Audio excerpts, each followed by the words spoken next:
Hi, welcome back. So this is part 2 of the what's growing in our Wi-Fi garden, and now we are at the top of the second Wi-Fi garden, which we call the 3G garden.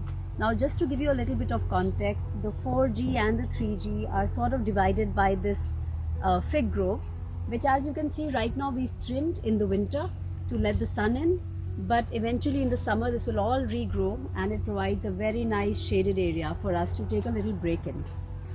This zone is also not very far from our house, which you can see perhaps there on my right, and that's why it's a great place for us to grow our vegetables. This is technically a zone 1.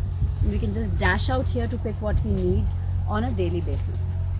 Now the beds here are again made in the shape of a Wi-Fi symbol, and that's because it slopes down this way. So we are trying to slow down the water with our beds so that there's no real a stream of water flowing through. And of course it gets enough sun coming in from the south, as is very evident from the sun coming on my face. So now at the top of the garden here, this little bed under the mango tree is actually filled with crown daisy, which is a flower, and we just thought we'll make a little floral patch here because it's at the entrance. And then soon after that you'll see some of the wild mustard, which is self-seeded, growing already. And it's winter time in North India if you can see the yellow flowers of mustard blooming in your garden. And then this is more asparagus. Some of it you saw up in the upper Wi-Fi garden also. Now I do have a practice. Whenever I'm growing something new which I have no experience with, I try to plant it in 2-3 different places because I have no idea how it will do and under which circumstances it might be better. So I have a little patch of asparagus here, one up there and one in another place, but luckily for me all 3 are doing well. Now here on my left you will see a quinoa tree, which is still a bit small, but it should become it's growing up year on year, so I think another year or 2 and it should start fruiting. And on the bed you will see 3 different things growing together.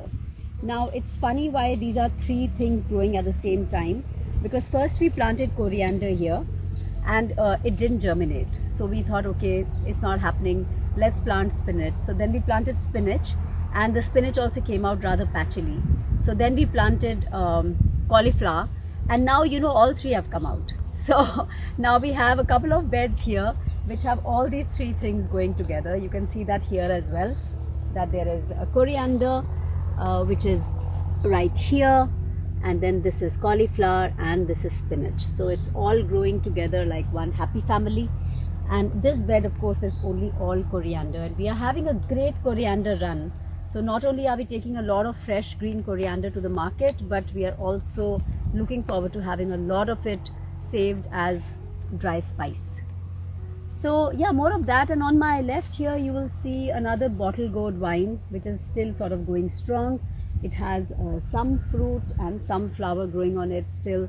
And yeah, on my right too, right here, right on my head, you will see some more flowers and some more fruit being formed.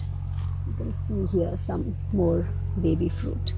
So some of the summer still getting carried over. Lots of tomatoes here. You will see this is a different variety. It's growing much taller, and we will see what kind of fruit we get here. I have a bad habit of forgetting almost instantly what variety I planted where, so I'll only know once the fruiting sets in. But I do know that I have one cherry tomato. This is not cherry tomato for sure. I have cherry tomato. I have a desi tomato, which is a native tomato, and then I have a hybrid tomato. So there are 3 types of tomatoes which are growing in this in my farm. Now on the right here you will see more tomatoes, but they haven't yet been trellised. So we wait for the plant to become a little bit big before we trellis it, because if we trellis it too soon, then sometimes the plant isn't well rooted, and with the tug of the trellis itself it can tend to sort of get pulled out, especially if there's a breeze or there's some wind blowing. So when it reaches about this height, then we are confident of trellising it, and that's what you see happening around here. These are some old quinoa trees, not great at all. We didn't have a great run with the first batch of citrus that we planted. So we still have them, but really once our other citrus start giving fruit, we might just eliminate them from this garden. So more tomatoes, more spinach, And then here on our right you will see a lot of radish, which needs to be thinned out a little bit now that it's grown a little, and needs a little bit of care to so that we really get a good plump radish root. So that's it, that we are really at the bottom of this garden now.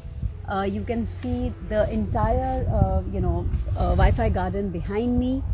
You can also see the slope coming down, so you see how the water is flowing.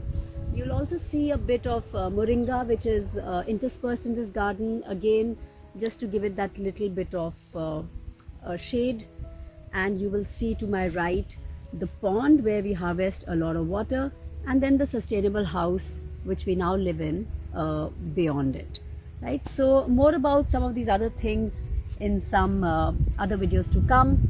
But I hope you enjoyed walking with me around this nice Wi-Fi garden, seeing all my winter vegetables. I'm so glad that the beds and the farm is back to its abundant glory, because I did get quite occupied with building the sustainable house and couldn't give it that much attention. But now I'm back in my garden. So that's it from me today. Thank you guys for watching. If you like this kind of content that I'm making, do subscribe to our channel. And hey, if you don't follow us on Instagram and Facebook, please do that too.